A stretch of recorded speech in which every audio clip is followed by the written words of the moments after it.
এসেছি আচার্যদেবের এখানে উপস্থিত সবাই আমার জয়গুরু।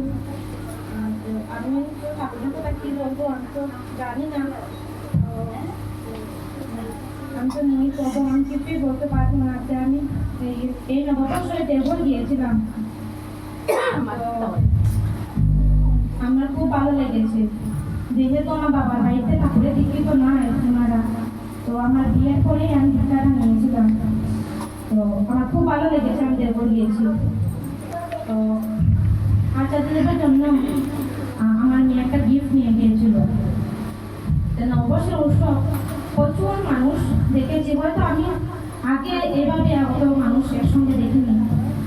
সেখানে যেহেতু মানুষ কত আনন্দ হয়েছে, খুব ভালো লেগেছে, গিয়েছি। তারপর আমার মেয়ে আচার্যদেবের জন্য একটা গিফট নিয়ে গিয়েছিল। তো উনি ও বসে গিয়েছিল আচার্যদেবের সামনে। তো আচার্যদেব বললেন, কি এনেছিস? তো নিয়ে আসবে। তো ও গেল, গিয়ে আচার্যদেবের সামনে গিফটটা দিল। তারপর উনি এই গিফটটা প্রণাম করলেন। প্রথম প্রণাম করে বললেন ওকে জয়গুরু দিলেন ওকে প্রথমে। তারপর বললেন, ভালো আছিস? তা তো দেখে আমার এত ভালো লেগেছে, আমি আর কি বলবো। মানে একটা খুশি কান্না ছিল আছে, কিন্তু সেটা আমার হয়েছে সেখানে গিয়ে। তারপর আরো দিন ওখানে যাওয়ার পরে হয়তো আমরা এক সপ্তাহের মতো গেছি। তো আরো দিন মন খুব শরীর অসুস্থ, তো আমার মনটা খুব খারাপ ছিল। তো আমি ঠাকুর বাড়িতে বিগ্রহের সামনে বসেছিলাম। তো পূজনীয় মা এসেছেন ঠাকুর প্রণাম করতে। তো উনি তো ঠাকুর প্রণাম করলেন, বড় মা প্রণাম করলেন। তারপর আমি পূজনীয় মাকে প্রণাম করলাম। প্রণাম করার পরে ওনার সঙ্গে আমি কথা বললাম। কথা বললাম ঠিক আছে। তারপরে আমি মেয়ের কথা জিজ্ঞেস করলাম যে, মা আমি তো মেয়েকে স্কুলে ভর্তি করবো। তো মা বলেন আমাকে কত বছর হয়েছে, আমাকে জিজ্ঞেস করলেন। তা আমি বললাম যে না, ওর তো 4 হয়েছে। তারপর তো আমার তো অতটুকু মাথার মধ্যে জ্ঞান নেই যে উনি বলবেন আমি শুনবো। ওনার মুখের উপরেই আমি বলে দিলাম যে কি করবো, এবছর করবো না সামনের বছর করবো। তো উনি বললেন আমাকে, হ্যাঁ তুমি করতে পারো, এই বছরও তুমি করতে পারো, সামনের বছরও তুমি করতে পারো, আর তোমাকে তো পারতেই হবে। আমি কিন্তু নিজে বলিনি যে আমি ওকে কিভাবে স্কুলে নিয়ে যাব, কিভাবে আনবো।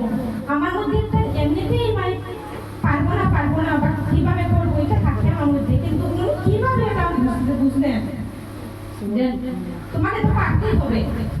আমি ওকে বলেছি কথা, কিন্তু উনি যে এই কথাটা বলেছেন আমাকে, আমার তো খুব ভালো লেগেছে। মানে একটা সাহস উনি দিয়েছেন আমাকে, মানে খুব ভালো লেগেছে। ওনার সাথে আমার কথা হয়েছে। তারপরে অভিজ্ঞতার সাথেও আমার মেয়ে দেখা করেছে, আমরাও দেখা করেছি। ও অভিজ্ঞতা আমার মেয়েকে একটা চকলেট দিয়েছেন। চকলেটটা দেওয়ার পর তো পেয়ে ওটা খুব খুশি হয়েছে, কি বলবো। আর আমরাও সবাই খুশি হয়েছি। চকলেটটা আমরাও খেয়েছি, প্রসাদ ভেবে খেয়েছি। তো দেওঘর যাওয়ার পরে সবার সাথে দর্শন হয়েছে, আমার সবার সাথে দর্শন হয়েছে। খুব মানে কি বলবো, আমার এত ভালো লেগেছে, আমি আগে কোনোদিনও ভাবিনি।